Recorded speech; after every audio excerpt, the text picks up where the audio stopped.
Hola, mi nombre es Juana Inés de Azaji Ramírez Santillana, mejor conocida como Sor Juana Inés de la Cruz. Seguramente has escuchado sobre mí, pues has tenido mi imagen en tus manos. Estoy en el billete de 200 pesos. Mi historia es muy sencilla. Nací el 12 de noviembre de 1648, en un pueblito del Valle de México llamado San Miguel Nepantla, muy cerca de Amecameca. Ahí, conviviendo con la gente, aprendí a hablar español y náhuatl. Cuando tenía 3 años aprendí a leer y a escribir mientras oía las clases que le daban a mi hermana. Aprendí a escondidas, pues aún era muy pequeña y no se me permitía estudiar. Fue entonces cuando la descubrí. Era el mayor tesoro de mi abuelo. Ahí leí todos los ejemplares sin faltarme ninguno. A los 8 años, cuando mi abuelo murió, mi madre me mandó a vivir con su hermana María, esposa del acaudalado don Juan de Mata. Ahí aprendí latín en solo 20 lecciones. ¿Te sorprende, verdad? También dejé sorprendidos a todos los sabios que me cuestionaron por órdenes del virrey Márquez de Mancera, cuando tenía 16 años. Déjame decirte que de nada me sirvió, pues aunque yo quería estudiar, la universidad estaba prohibida para las mujeres, así que tuve que elegir entre casarme y ser monja. Obviamente, elegí el convento, pues ahí podía seguir estudiando.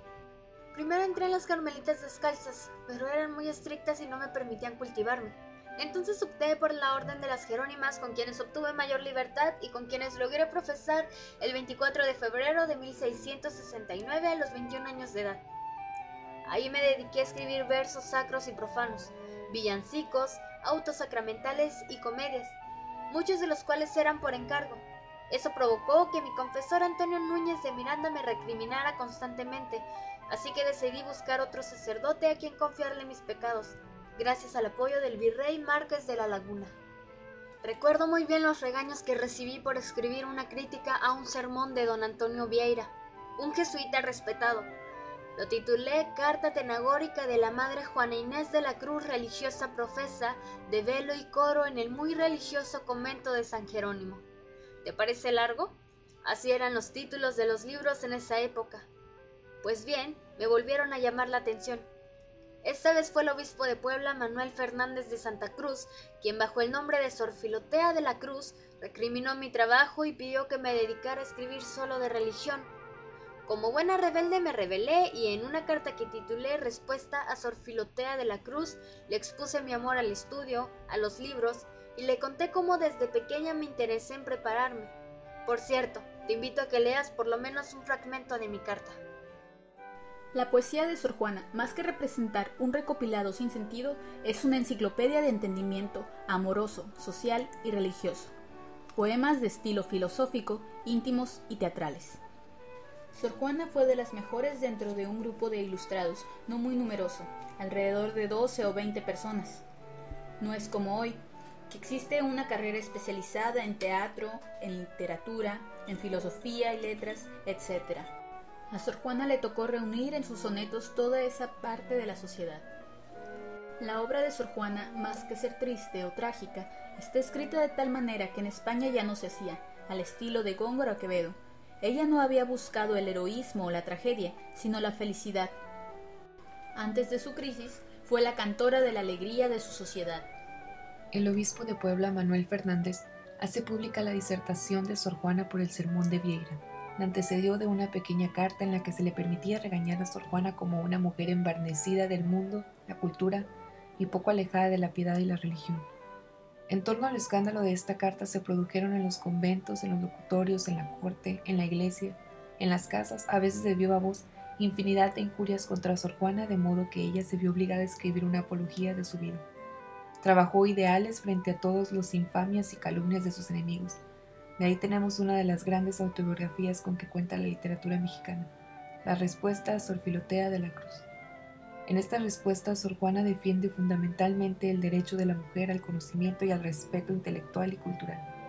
En esta carta, con inteligencia sublime, logra hacer aparte su amargura y rencor y consigue incluso relatos con sentido del humor, de gracia y que hicieron sorprender a Alfonso Reyes. Sor Juana es considerada la figura más importante de la literatura barroca hispanoamericana. En el anverso del billete está el convento de San Jerónimo, donde Sor Juana vivió la mayor parte de su vida y escribió sus obras.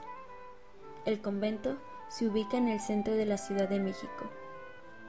El billete tiene las siguientes dimensiones: 6.6 centímetros de alto por 15 centímetros de ancho. El 8 de septiembre del 2008, el Banco de México puso en circulación un nuevo billete de 200 pesos. El billete tiene un diseño diferente a la versión anterior. En el anverso del billete vuelve a aparecer Sor Juana Inés de la Cruz. También se aparece citado un fragmento de los poemas más famosos de Sor Juana Inés de la Cruz. Hombres necios que acusáis a la mujer sin razón, sin ver que os sois la ocasión de lo mismo que culpáis. Junto al rostro de Sor Juana se muestra igualmente un libro abierto con el fragmento del primero sueño.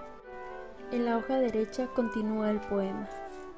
El poema se transcribe respetando el texto original con faltas de ortografía, teniendo en cuenta que el español castellano del siglo XVII es muy diferente al castellano del siglo XXI. En el reverso del billete está ilustrado con la hacienda de Panoayán. La hacienda de Panoayán está localizada en América, Estado de México. Sor Juana Inés vivió sus primeros años de vida en la hacienda Panoayán.